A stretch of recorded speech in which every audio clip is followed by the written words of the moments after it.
Good morning, everyone. I am Nick Rishwain, co-host, co-founder of LegalTechLIVE, and as many are aware, I am in the legal tech profession, and I have never practiced law. I went to law school, never practiced law, and I love legal tech. Enjoy the advancements that are occurring in the legal tech sector. And with me today is Emil Stefanutti. He is the CEO and founder of ContractRoom.com.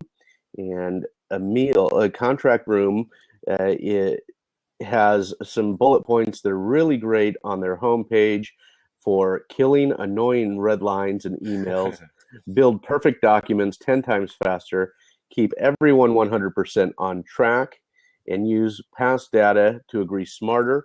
They are a contract management and contract collaboration platform, and Emil is going to tell us more about that shortly. Emil directs product and business vision at ContractRoom. He's had 20 years as an entrepreneur in tech, media, and design. He co-founded Magazines Publications and America Riches and held executive positions at the MBA and Batanga Networks. His first profitable startup was at the age of 14. He is vice chairman of Miami Music Project and a board member of InPoverty.org. He earned his degree in design and communications from Instituto Europeo. I'm not saying that correctly. The design in Milan, Italy. Please correct my pronunciation on the university. It's Istituto Europeo di Design. Yes. All right. Okay. So you have not been a lawyer or in legal tech previously. Is that my understanding? No. I've been close enough to get dangerous, but not a lawyer. Yeah. Okay. All right. That's okay. We have one below me who used to practice. I have never practiced. And tell us how you went from communications and design into, or tell me, did I miss much on your biography? Do you want to tell us a little bit more about your personal experience that brought you to ContractRoom? Sure. So yeah, the reality is that, the way I still think about problems, including in legal or any other spaces, are still related to me to design, right? So everybody has their own ways of fixing things. For me, it's still all about design. So when I get to the office every morning, it's really about how do we design a better solution for people to agree. Our opinion is that if you don't agree, it doesn't matter how you sign or how you store or how you do discovery later on. You have to agree first. And part of the challenge is that process hadn't been designed or redesigned for a very long time, from the technology point of view, at the very least. So we still use 25-year-old technology called track changes to agree when we're doing contracts, right? And that the funny thing is that's a feature that you can turn off as soon as Word is open, right? So it's the one feature that keeps us theoretically on track, and it's the first one that we always turn off. So you were looking to a solution for that, to better track changes and make contracting more efficient.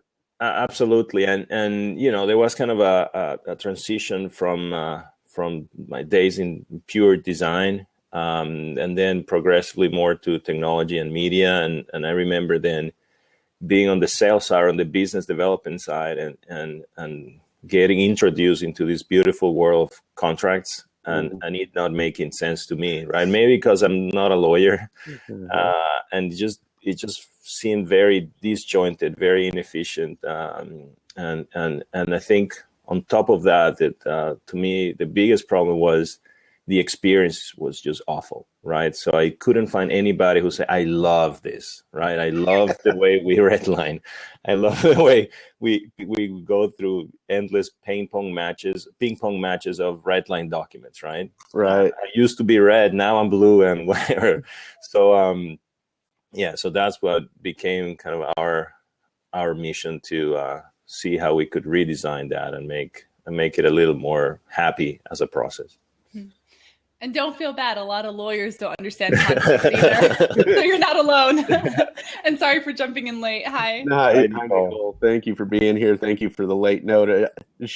I just got late notice that our usual co-host and co-founder was not going to be able to make it, and Nicole was kind enough to come in and ask some questions with me and help promote Legal Tech. So tell us about ContractRoom. How long have you guys been around? And where are you now in the startup space, and what exactly ContractRoom does? That's a lot of questions in one, but how long have you guys been around? So let's start there. So we've been around. We started the company about 4 years ago, and like many companies, we started with a much smaller vision, if you will, from the product perspective. We thought the problem was smaller and more concentrating in specific industries and more concentrated on the sales side. And the more and more we went out there, and now we see these things as very obvious. Like for instance, whenever somebody's selling, there's somebody else buying, right? So they also have a problem on their end. So with time, we practically realized that the first version of our system was not good enough or was not complete enough.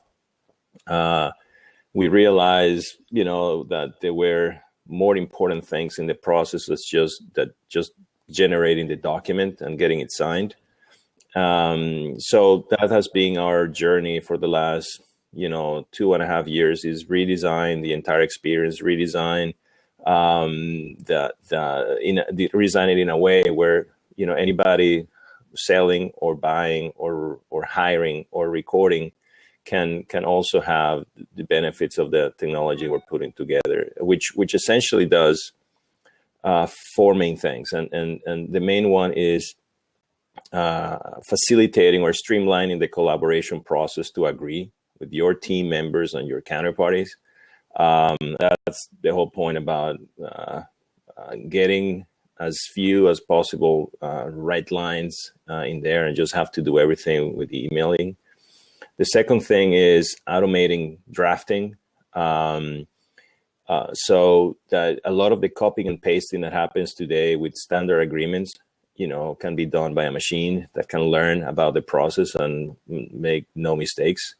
So do it faster, do it better, do it smarter, and learn through the process. And I'll get to that in just 1 second. And then the third thing is converting commitments into actions, right? Into tasks that you can assign, that you can track, that you can measure. So the things that we are promising in a contract or that are being promised to us are not falling through the cracks whenever the person that saw that first and put it on her Outlook left the company, and now we don't know who did what and what's pending, right? Right.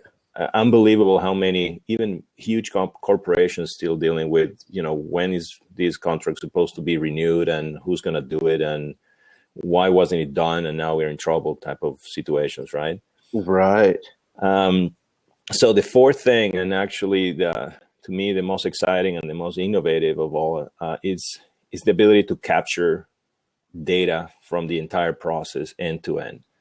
So when you think about it, from the contract management perspective so far in technology, everything has been concentrated on the last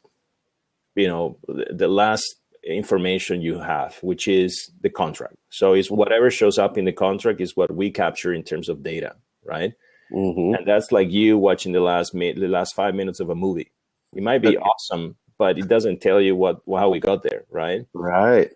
So not only is it just a little piece of the information, but it's also just strictly transactional. So what was the price? What was the effective date? What were whatever terms and conditions?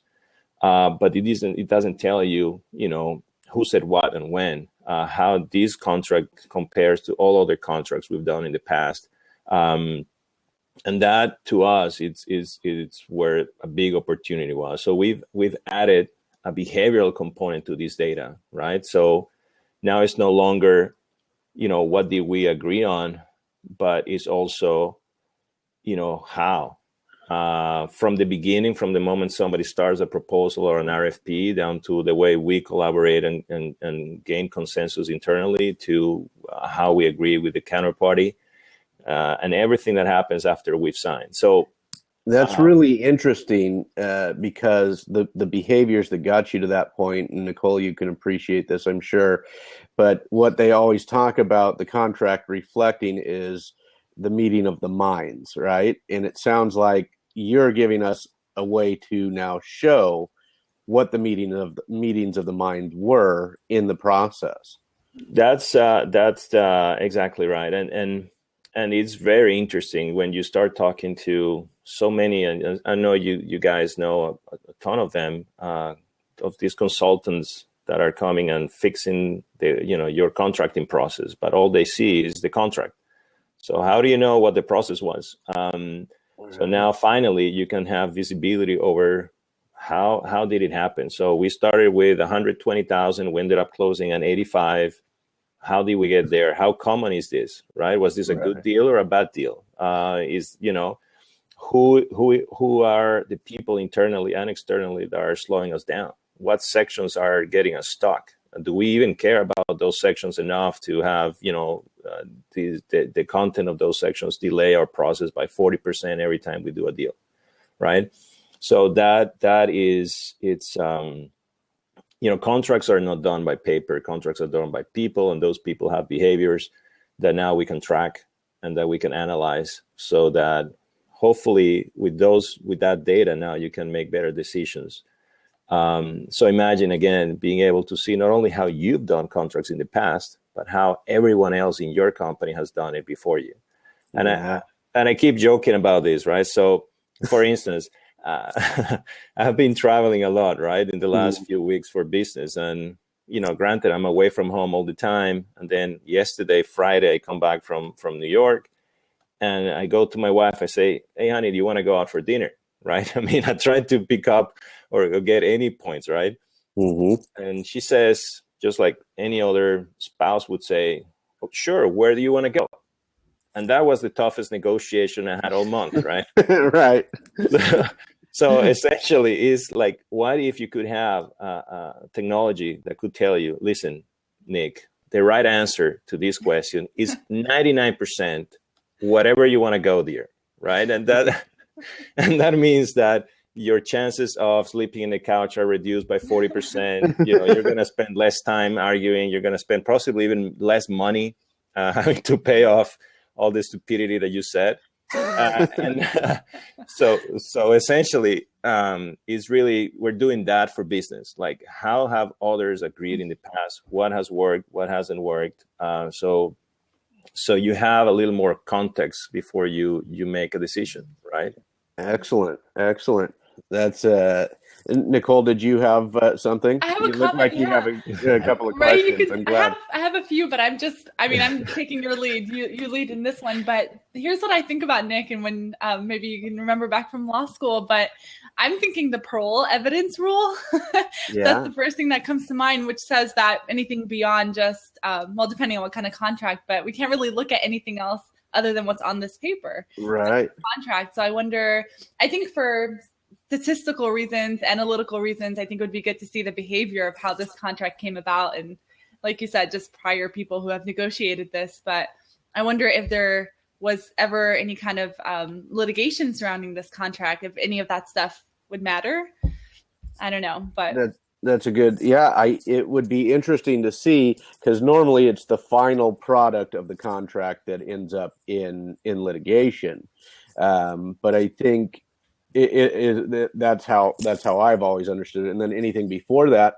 But I think what Emil, if I'm correct, what you guys are providing is less on the litigation side and more on the pre-contracting, the contract formation, and how we came to this, and allowing us as a company, less on the litigation side, but allowing us as a company to find out how we got here, what information was available, and negotiations and so forth, so we can then more efficiently do our next contract. Am I right with that?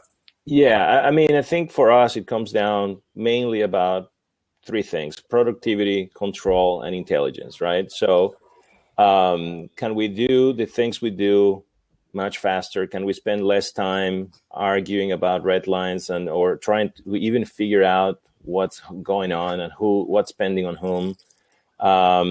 Can we spend less time trying to figure out if the decision we're making is right or wrong, or how bad or wrong it could potentially be? So just give me some context so at least I know. For instance, imagine getting a counteroffer from a customer, and having a system that can tell you, listen, this section up here with the changes that they made, we've accepted 90% of the time, right? So we have a rule that says if it's 85% or above, then just get it done, right? Okay. But here, this section here with these changes, we've never accepted before. But from the behavioral point of view, the guy that sent that to you has tried to get away with that the last 10 deals we made. We always say no, and he signed, right? So imagine you're, let's say, new in a company or whatever, and you're saying, oh my God, if I say no, then what's going to happen? Are we going to lose the deal or whatever? And then you have to start calling people and say, hey, we're stuck here. And maybe the people who did those 10 deals before is no longer in the company. So you don't have that intelligence. Right? You just have what the contract says, and you can start making your assumptions. But if you could just know in real time, like this, even though this we never accepted, just say not okay to this and move on is fine. Then that would save you a ton of time, right? Yeah. So it's almost a customer relations management tool for contracts. Well, it's almost an agreement management. So not agreement from the point of view of the document, which we call the agreement, is actually the result of people agreeing on things, right? Which is what matters to us. And to be honest, this goes beyond the document, right? You have plenty of agreements that are verbal or that are non-documented or signed, but they still need to be verifiable. Mm-hmm. But I think there is still a relationship with the discovery process, right? And that's something that we're getting more and more interest from, because at the end of the day, you are litigating over what the contract says, but then you have a ton of e-discovery and say, well, what did we say in the meantime, right? Where were the emails that were exchanged? What were those red lines? And, you said this one time at some point, and now we have these armies of consultants and whatever coming into your company and check on everything that was said. And that's just pieces of paper and notes and emails that are flying all over the place. They're not centralized. Right. So since ContractRoom now manages that process and captures all that history in real time, for good and for bad, of course, from the litigation point of view, then even rebuilding the history of a deal, for the most part, becomes a lot simpler, because you don't have a bunch of red line files going back and forth that you now need to figure out how to, recover. You don't have a bunch of emails and additional comments that are going around neither, right? So again, it's not a silver bullet. People are involved in negotiations, and typically they're the ones that make it hard and make mistakes and get into trouble.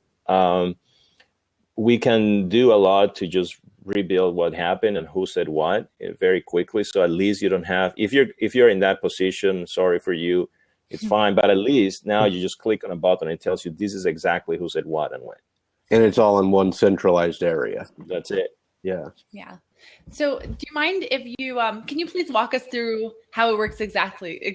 So let's say I want to sell Nick my Beanie Baby collection. I mean, we're going to enter into this contract. Would he need to have this software as well, or just one of us? Well, that's a great question. The software is cloud-based, and you can access it from any device and anywhere you are with an internet connection. The person that you're sending the agreement to doesn't have to have even an account in the system. I mean, they are invited by you. They are your guests, so they don't have to pay or subscribe or download or install anything. There's no like, give me your credit card information or whatever. The system actually allows them, if you want to, as the owner of the contract, to let them just go offline and edit in Word if they want to. But the cool thing is the system will re-ingest So if you upload his document back into the system, it will re-ingest all the changes. So whether he was tracking changes or not is going to be irrelevant. Okay. Anything he changed will be obvious, and the system will tell you this is now pending on you. So it works with a simple mechanism of what's pending on whom, right? And not based on what you type in, but based on what the system knows that, if you're a negotiator for all these sections, then if the section changes, it has to be approved by you before it goes out. Okay. It's very simple, right? So if something is red, it means pending on me. If something is yellow, it means pending on someone else, and it can be someone else in your team or the counterparty. If it's green, we're happy, we're done, right? And this is at a section level, even at a business term level, right? So you have very granular, visibility over where we are at any given point. Okay. You can even assign, so you can create your team directly in the system the same way you create any group on any other cloud-based system. And you can say, for instance, I want Nicole to be a negotiator for all sections in the agreement, and I want Nick to be a viewer for some sections in the agreement, and you can just check which sections you want to make available to each person. The collaboration happens in real time. So it's similar to the experience you would have with a Google Doc, with a big difference, which is you can control who can touch what and when. So when you have a Google Doc, it's like monkeys with a revolver. Everybody can go in there and touch whatever they want. Right. In here, you can say, well, I only need you to do this right now, right? Okay. As soon as you do it, as soon as you start, let's say, Nick, changing a section, it will log that section, just that section for Nicole and me. So we can be working on other stuff, but that one section that you're touching right now, nobody else is stepping on your toes when you do that, right? Mm-hmm. As soon as you release that, we get notified of whatever changes you make in real time. So we can be working on the same document at the same time and accepting and rejecting changes and comments as they happen, right? And the system is tracking the history, not just at the entire document, like you would have in Word or Google Docs, where you say, I want to see the history, and it just gives you a red line of the entire paper. Mm-hmm. In here, you have at a section level all the information you need to know. So what I'm trying to say with this is that to us, a contract is not a super long document. To us, a contract is just a collection of sections. Okay. And each section can have its own rules. Like, for instance, whether that specific section is negotiable or not, right? So, when you send out a Word document, everything is editable, and people will make changes many times just because they can. Mm-hmm. If you send a PDF, then you get people mad at you because you don't really want to negotiate with me. Yeah. You're only right. So in here, you can define at a section level and even at a business term level what you're willing to negotiate and what you're just not, right? Okay. So the system will take care of the pushing and pulling to get everybody in place. And once it finds that everything is green, it tells you this is ready to send, this is ready to sign, this is ready to go.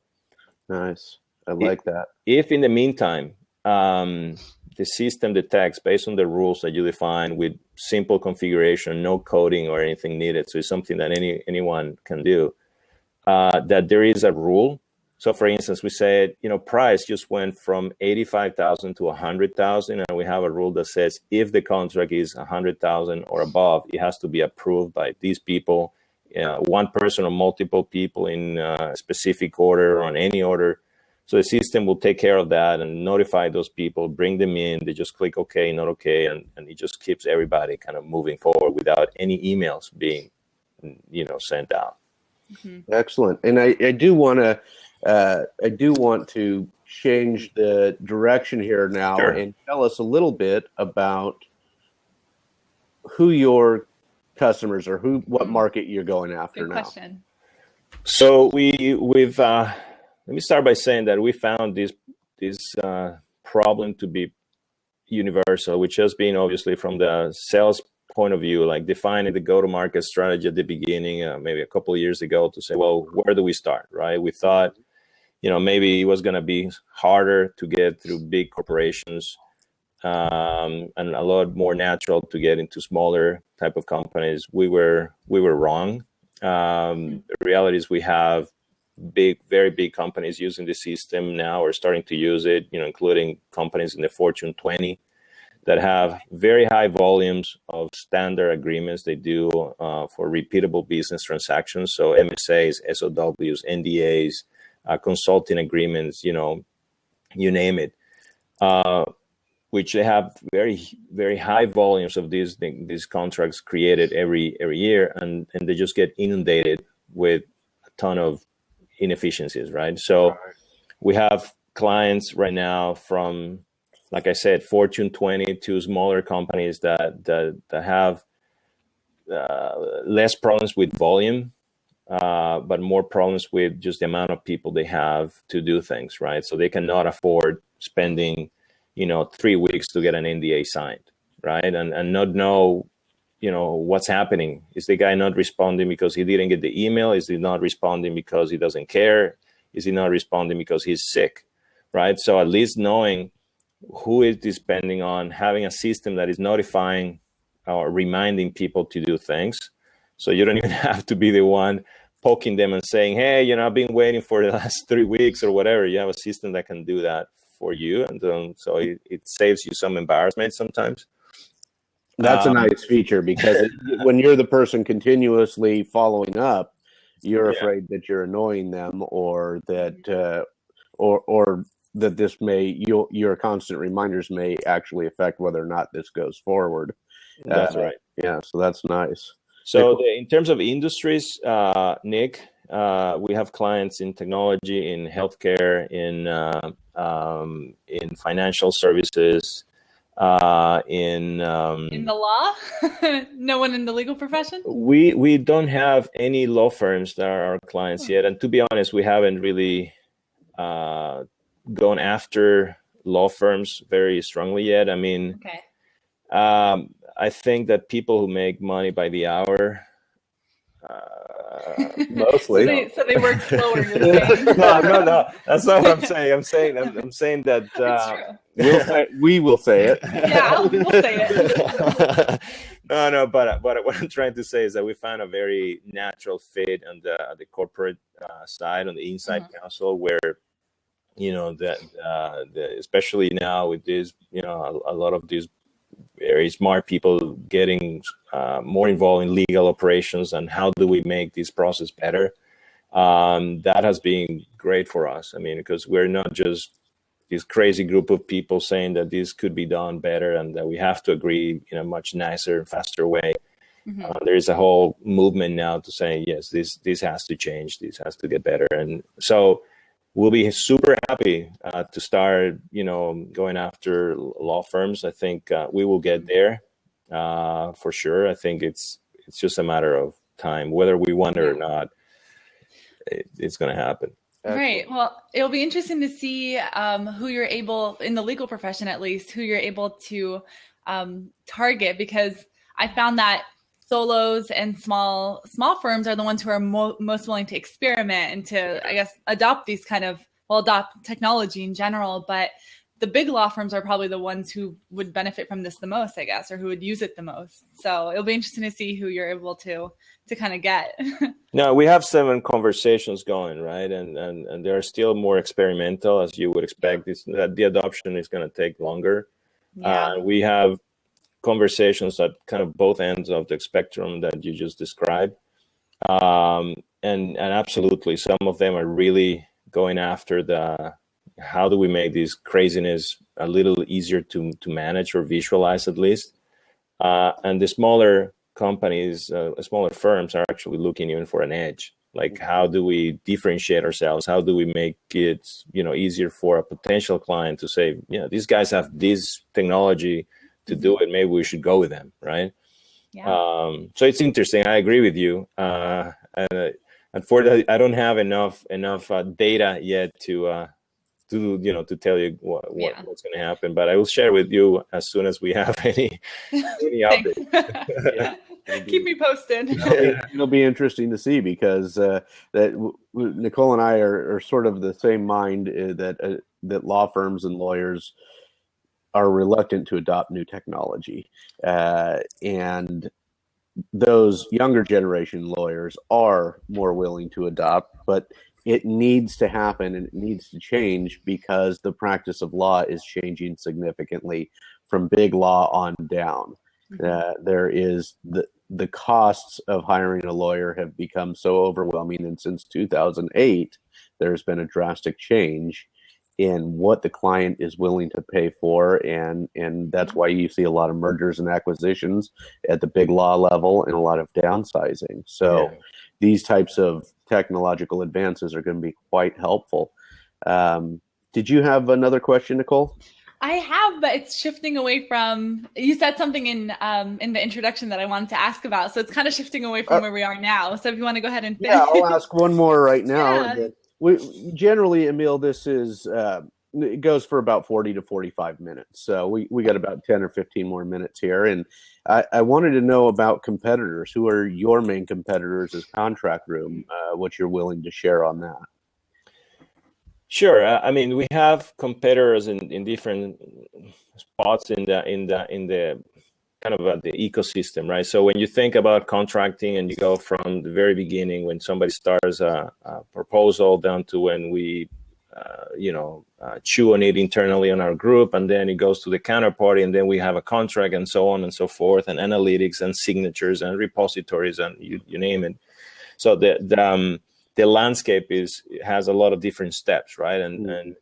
And to be honest, there is nobody who had tackled this like from the end-to-end perspective. So if you think about it from the very beginning to the very end of the process, there are not any companies that are doing it that way. I mean, there's some movement now of companies buying other companies, like Conga did with Novartis and whatever. So they're trying to get that full ecosystem in place, which to us obviously it makes a lot of sense.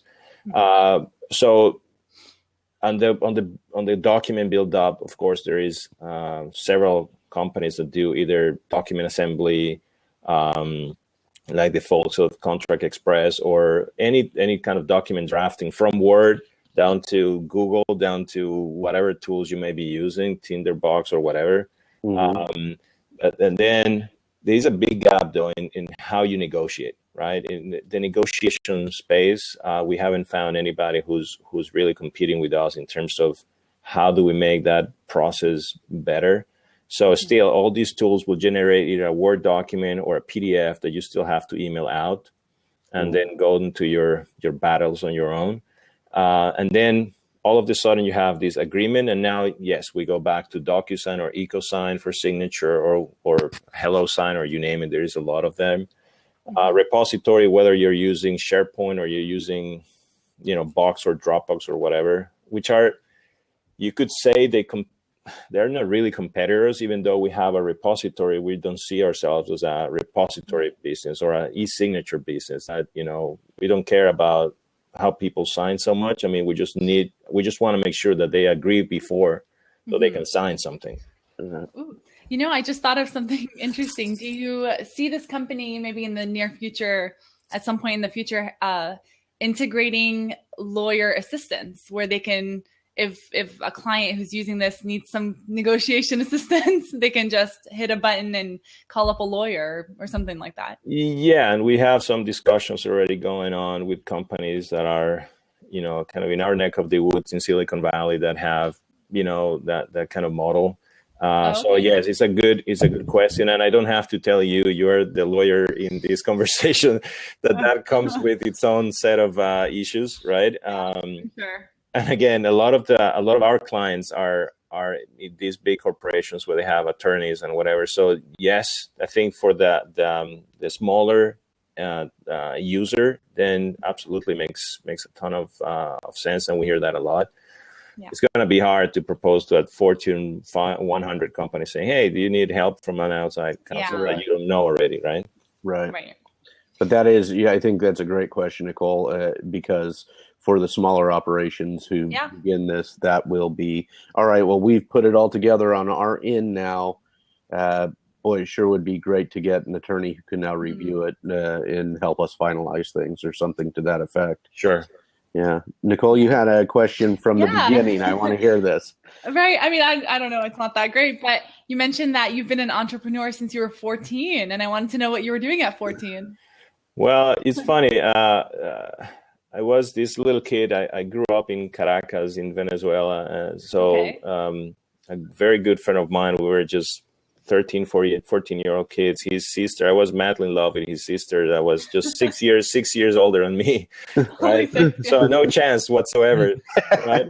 But one day I saw her coming back from the mall, and she had bought this kind of a postboard, these cork things that you put on the wall, and you start pinning things in there. Yeah. And it has a little drawing, and she was so happy that she bought it. And I asked, how much did you pay for that? And she said, no, I paid like $35 or something. I figured I could do that. I was pretty good at with design and stuff. I could do that. So I went, I had whatever money I had in my pocket. I bought some cork and I took some friends and whatever and got paint from them, and just started doing some of these. And I started selling them. Nice. And after about a year, we had sold maybe a couple thousand of those, and wow. We were making good money, and maybe too much for a 14-year-old.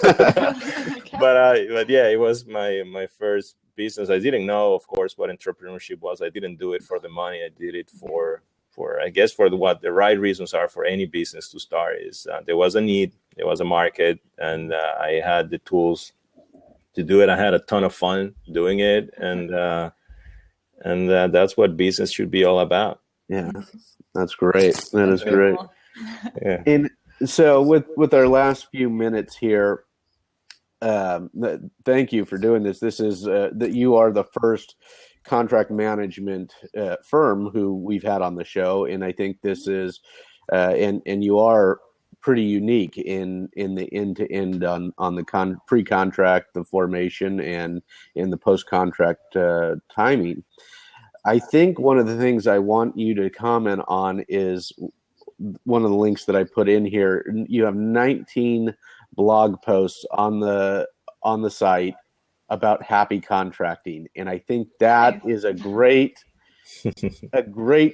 terminology, because in the first year of law school, when we take contracts, it's generally one of the worst classes that we have to take. So it's all the stuff that can go wrong. And it can be very mind-numbing. And I love the way that you're branding this as happy contracting. Mm-hmm. Tell us how you came to that. Well, this is actually interesting, because it didn't start by being just some marketing gimmick that we just came with. I was in a demo with a very large corporation, and it's one of those situations where you walk into a room that has 15 people sitting there, and you were expecting only one, and now you're presenting to the GCs and a bunch of other people, right? And like 5 or 10 minutes into the demo, the GC for these corporations stops me and says, hold on, and I'm saying, well, this is going to be the quickest demo we've ever given. We're going to get kicked out in the first 5 minutes. But then she looks at me and she goes, God bless you for building this product, right? And, the cool thing is she wasn't talking about compliance, or she wasn't talking about revenue. She was talking about having a much better, happier experience in her work, being able to get home earlier at night. Because she didn't go to Harvard Law to become a redliner, right? Mm-hmm. She wanted to provide counsel to help people make good decisions, right? So that really was the genesis of this happy contracting concept. I mean, when we realized, we actually went a little more scientific here and say, we just put one column, and I invite you to do the same exercise. In one column, just add all the words, keywords that you think about when you think about contracting, and try to find one that makes you feel happy, right? So drafting, redlining, negotiation, compliance, audits, whatever. Yeah. So what we did, and from the marketing perspective, is just try to add a very happy, beautiful adjective in front of those words. So, friendly collaboration, awesome negotiations and happy contracting and whatnot. And that's really not just a marketing campaign. That's really our mission is to make the world more agreeable, is to provide tools for people to negotiate less and agree more. So that time that you spend today just going through these backs and forths, which are typically packed with BS and positioning that doesn't really make anybody better. It's removed from the process, and you can have a much better experience. At the end of the day, anybody is buying or selling or hiring to have a better experience, right? I'm buying something that I need. I'm happy if I get it. I'm selling something I don't need or I want to make money on, and I'm happy if I get it. Now everybody's getting happy just because we got it done. That's it. So we're trying to really focus on that and just getting people to agree happily. That's fantastic. I like that. Yeah. Did you have any wrap-up questions, Nicole, for him? Or I'm gonna do our normal wrap-up question. Can you tell everybody, all of our listeners or replay viewers, where they find you? How do they contact you? So the best way to find us is ContractRoom.com, and you can go into our Facebook, on our Twitter, blogs. You're going to find a lot about what we are up to. If you haven't received any invite to negotiating Contract Room, you probably will soon.